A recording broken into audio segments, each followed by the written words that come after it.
Congresswoman Jasmine Crockett's a Democrat of Texas. She's running to serve as ranking member of the Oversight Committee, and she joins me now. Good to have you here. Good to see you. Let's start with the polling because it strikes me as both sort of encouraging for those opponents of the bill, also a huge messaging opportunity because a third of people don't have an opinion of it. So you've got 23 support, 42% oppose, 34% no opinion. What does that say to you? Yeah, it says that we still have a lot of work to do as it relates to kind of getting the message out. I do appreciate the fact that we've had some time, which is something that we didn't have when we went through the continuing resolution fight that we had, where you know who sent out a tweet and all of a sudden a bill went kaput. And so I do appreciate that we're kind of getting through it, but you're talking about pages and pages of legislation. And then you have, you know, the Trump administration throwing things out like, oh, we're not going to put a tax on this, so you should love it. But they're not telling the other side of the story. Like at the end of the day, would you rather have a tax bill that may be $5, you know, less that you're normally keeping in your pockets, but you don't have this crazy random health care bill? Right. Probably so, right? Like, and the reality is that people are going to die. You know, listening to the stories of people that literally have only been able to live because of Medicaid, it's heartbreaking. And the fact that we're talking about rich people just keeping more money in their pockets while literally other people are going to die, it sounds anti-American and definitely sounds anti-patriotic. So one of the things that generally when I've covered big bills in domestic policy in D.C., you know, there's this idea of like the Senate is like the cooling saucer and that, you know, and that usually things come back from the Senate like more moderate, but both on the left and the right. That is generally the way things go. It seems to me like Ron Johnson and the sort of right-wing faction in the Senate is actually pushing to make this bill more aggressive on the cuts side. And I'm wondering if you were anticipating that or if you thought you were expecting a more moderate bill. No, I was expecting the Senate to fix everything. I mean, I was expecting it still to come back as a bad bill, but we're talking about it would get better. Correct. I thought it would get better. We're talking about a bill that only made it through the House by one vote. Right. One vote. So literally it's like two people went AWOL, right? And another two Republicans voted with the Dems. And then another one just said, listen, I'm just going to white light this or, you know, vote present. Yeah. And so I expected in the Senate, especially because think about it this way. Our congressional districts are approximately 766,000 people. And so literally there are some Republicans that don't have any hospitals whatsoever in their districts. But then you start talking about the Senate, every single state senator has hospitals. And when you start to talk about rural hospitals possibly shutting down because they don't have enough funding because you're now cutting this Medicaid funding and they can't supplement because they don't have all these other people coming in with, say, private insurance, I thought the senators would say, listen, we can't do this. Well, you know, it's funny you say that because one of the things, my understanding, again, the details here get a little complicated, but there's this mechanism called the provider tax, which actually would hurt hospitals. Yeah. Let's sort of do the short version that way. They're trying to squeeze more revenue. My feeling always when I used to cover Congress day in, day out was that the hospitals were big interest groups. They are. They will drop money on your head if they don't like it. They will be up in your office. Yes. Where are the hospitals? Honestly, it's wild to me that they have not shown up in a big way. I don't know. To fight this bill. I have no idea. I mean, it's kind of like you saw the farmers, right? Like when we were going through that, like, continuing resolution, the farmers were like, wait a minute. Like they showed up, like the Farm Bureau was like, we are here, right? And so it is odd because the hospital lobby is a really big lobby. And a lot of people probably think of lobbies and they think, oh, you're going to be the antithesis of me. But when you're talking about rural America, like I lived in East Texas, let me tell you, hospitals are shutting down. And in rural America, you don't have as many providers either. And so literally, if you have this specialized cancer, you can't stay at home. You've got to go somewhere else because there's no one that knows about the help that you need. So it is really odd. And I tell you this, that there's going to be more hurt that comes to red states than blue states. Blue states can actually take in a lot of this, not to say that they should and not to say that it's right, but like it will be disproportionately red states will get hurt by the Medicaid cuts in both these versions of the bill. Yes. This is what you had to say to your colleagues today about what the president is doing. Take a listen. To my colleagues on both sides of the aisle, are we truly prepared to live in a country where the president can deploy the armed forces to decide which duly elected governors and mayors should be allowed to lead their constituents? Is that really the precedent that we're okay with setting? Adam Sir hit the nail on the head with exactly what you were saying today in his piece about the tyrant test. He writes it would be absurd to say that American presidents have always been principled defenders of freedom and democracy, but their long shared bipartisan definition of tyrant is one who oppresses his own, a leader who uses military force to suppress their political opposition, forfeits the right to govern. You could call this the tyrant test, and Trump is already failing it. It is astonishing that it's like we're the frog in a boiling pot of water, and the heat just keeps getting turned up, and we don't realize, a lot of us, what's happening. Yeah. So, a couple of pieces here. Number one, it's always easy to put this back in perspective if you flip the question around. Imagine if President Biden did something that Donald Trump did. What would Republicans say then? Right? A president of the United States suggesting, no.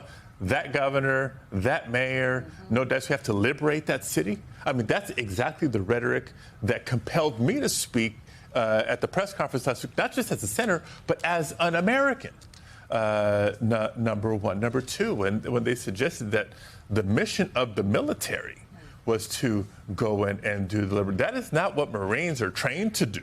That is not what they can fight wars overseas, but you don't use them against your own people. And so that was my appeal to my colleagues. Is this the precedent that we're saying? Are you okay with this? Because I'm not. This is not normal, and we should not treat it as normal. So, Senator, where do you see things now? How do we move from your incident and the one we saw today with Brad Lander and who himself, noted that he was just there to accompany defendants and advocate for a due process for those defendants. You were in that federal building there again to take care of other business, but happened to have the secretary down the hall and say, "Okay, let me go stop in and listen," and then wanted to address what was being said and was summarily handcuffed out of the building. How do we move forward from here? Because my sense is there's only one ear open to this. The other ear is shut. As you noted at the beginning with your first comments that, a handful of Republicans showed up.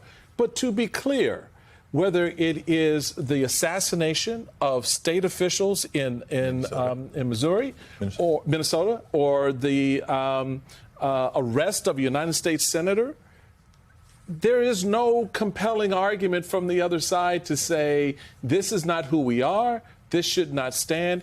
Even though it's happening with Trump, you don't have to call him out if you don't want to, but at least address the moment in front of us. So I think there's a couple of things. First of all, not surprised because let's just do a little play-by-play. On Thursday, what happened to me. Come Friday, there was an announcement that the president was directing DHS to let up on enforcement in hotels and agricultural fields and restaurants. And we thought, maybe there's a glimmer here. Maybe there's a baby step in the right direction. Oh, by Friday, that was all gone. Right. Like, no. Not only are we restoring that, we're doubling down in blue cities is what he said. So the clear partisan political attack, he's saying the quiet part out loud. And so while we try to appeal to our Republican colleagues, we know that what will really move them is the people. And one of the best things that has happened over the last several days is the millions of people who came out across the country on Saturday. By and large, very, very peaceful, but you can't deny the numbers. My colleagues on the other side of the aisle cannot deny the numbers. And they came out in red cities and red counties. Every state in the country. And once they see that, look, Donald Trump, he may be there his 4-year term, but at some point that's going to come to an end. Right. The people ain't going nowhere.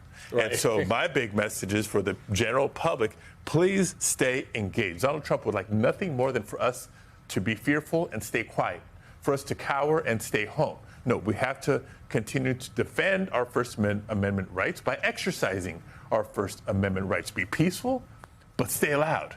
Keep the faith, but keep organizing it, whether it's marching in the streets, whether it's calling your congress member's office, whether it's showing up at City Hall during public comment, whether it's registering your neighbors to vote and getting ready for the election next year. Everybody can do something.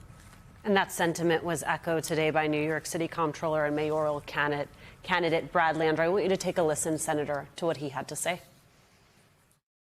We are not going to allow Donald Trump to wreck the rule of law, to deny people due process, and to turn our country into something that doesn't meet its obligations under international law.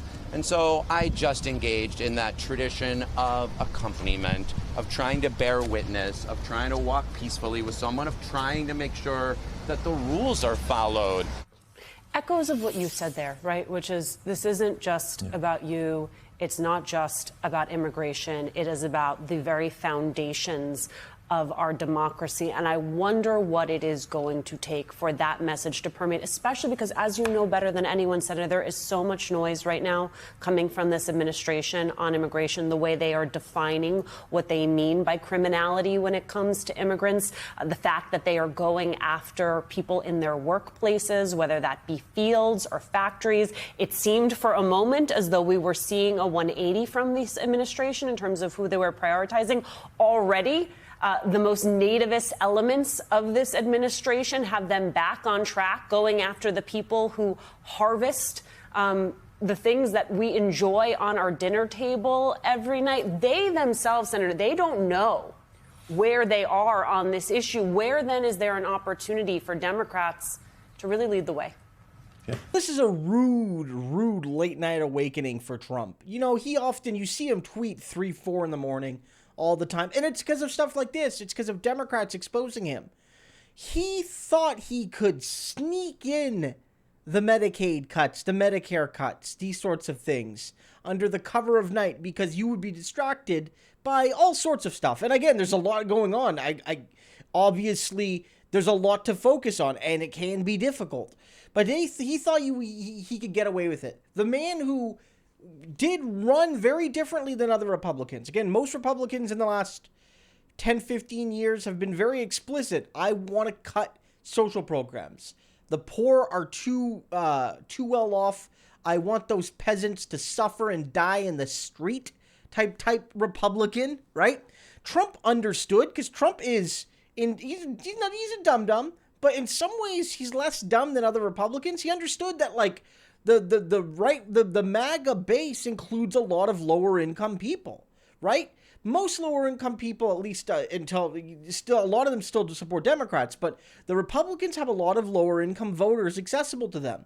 And so Trump basically knew, is like, well, if I say I'm going to cut Medicaid or Medicare, I'm going to cut Social Security, well, then I'm going to lose some of these voters, and, I'll lose a close election.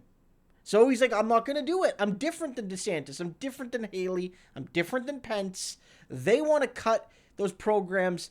I won't. And then he's going to do it anyway. Because him and his Republicans, you had Dr. Oz earlier today say that you have to earn the right to get Medicaid, that if you're too poor, you don't deserve it. So he is petrified that this and the other stuff is being exposed. And he knows that if the voters find out, guys, that No Kings protest, that's just the start.